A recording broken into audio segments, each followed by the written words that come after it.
I believe it is part of our natural cycle to have moments when we feel unmotivated, a little stuck, or just without that feel good energy to do life.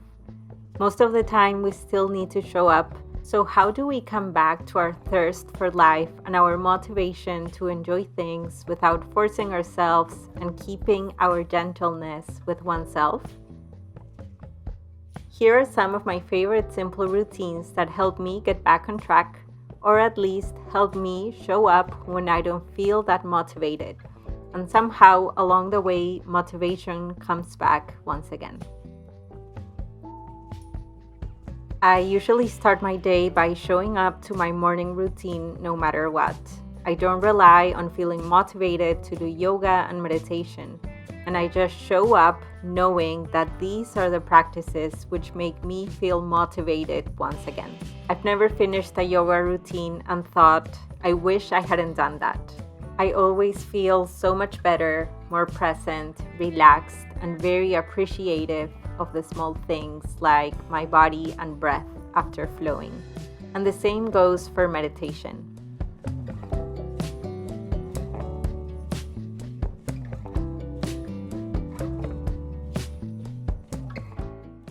Other simple practices that I love to do in the mornings are as simple as drinking a cup of water in silence, outside if possible, and giving myself a face massage.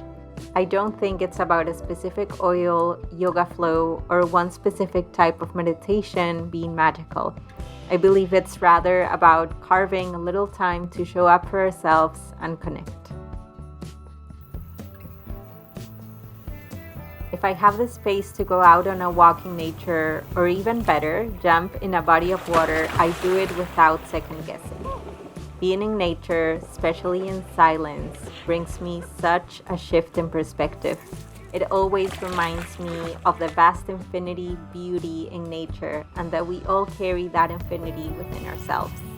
A reminder of our natural rhythms, of the beauty and simplicity, and overall, I am reminded how little our human problems can be in comparison to the huge happening that is being alive on Earth right now.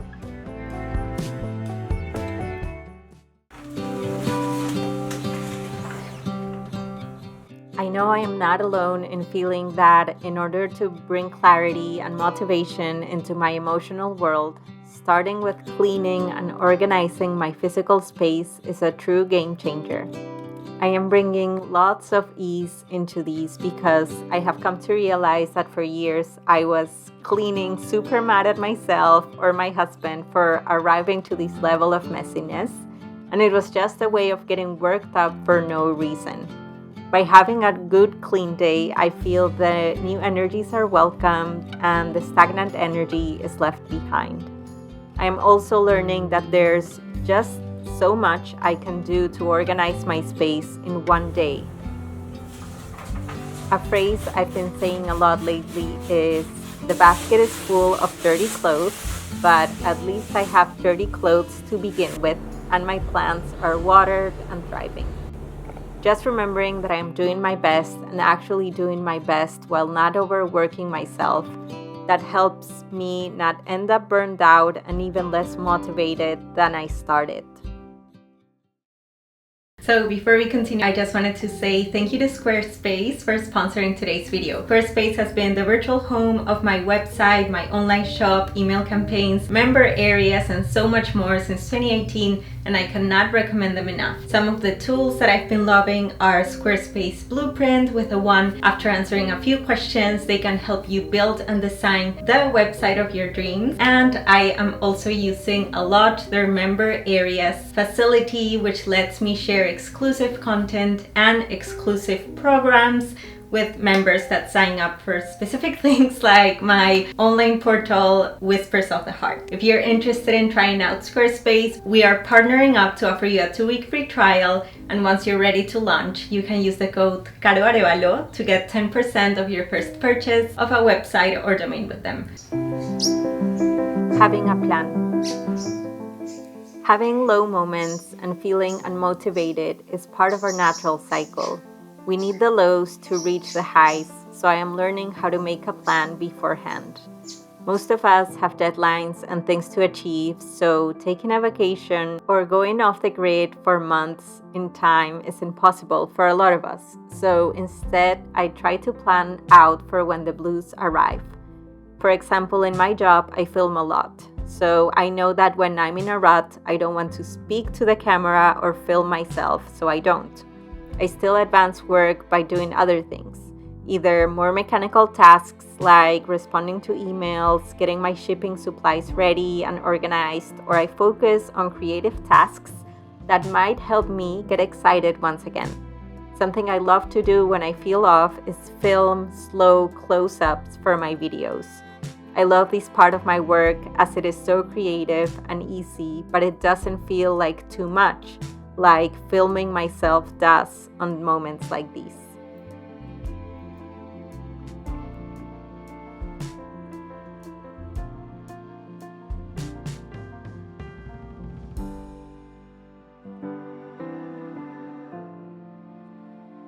Inviting in rest.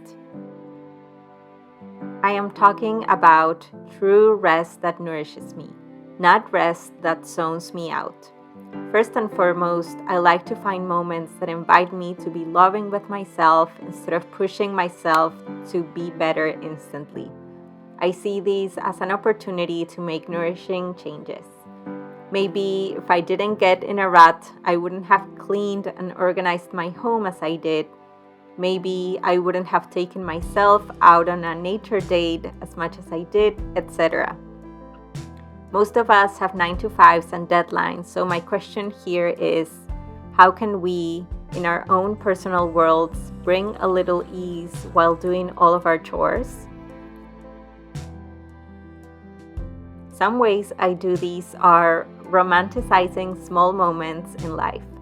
From wearing clothes that help me shift my energy and feel good to tending to myself, maybe by making sure I eat 3 meals a day, or oiling my hair or moisturizing my skin.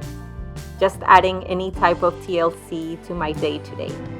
I may work on a recipe for something I've been wanting to try, either food or self-care related, like this rosemary water I use for my hair.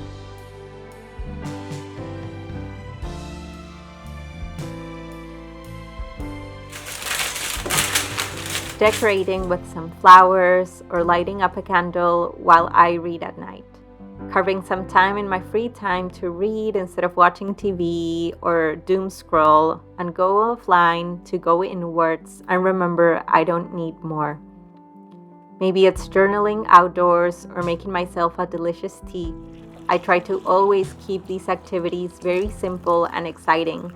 Yet again, they are just one more invitation to slow down and come back to the beauty in simplicity. Lastly, I find so much nourishment in reaching out to a friend and sharing how I'm feeling. If I can, seeing a friend in person is always a beautiful thing. If not, just reaching out on audio notes or calling a friend. Sharing how I'm feeling is a great reminder to know we are not alone, to know we all go through moments like these. And even if it sometimes seems we have no idea what we're doing, we got this. Thank you so much for joining me on today's video. I would love to hear what are some of the things that help you stay motivated or get out of these ruts that we all go through. It's part of the natural process, but I think it's so beautiful when we can inspire one another in order to get out of it, snap out of it, and come back to our feel-good energies. Feel free to subscribe to my channel, leave a comment, share this video with someone you love, and I will see you some other time. Bye.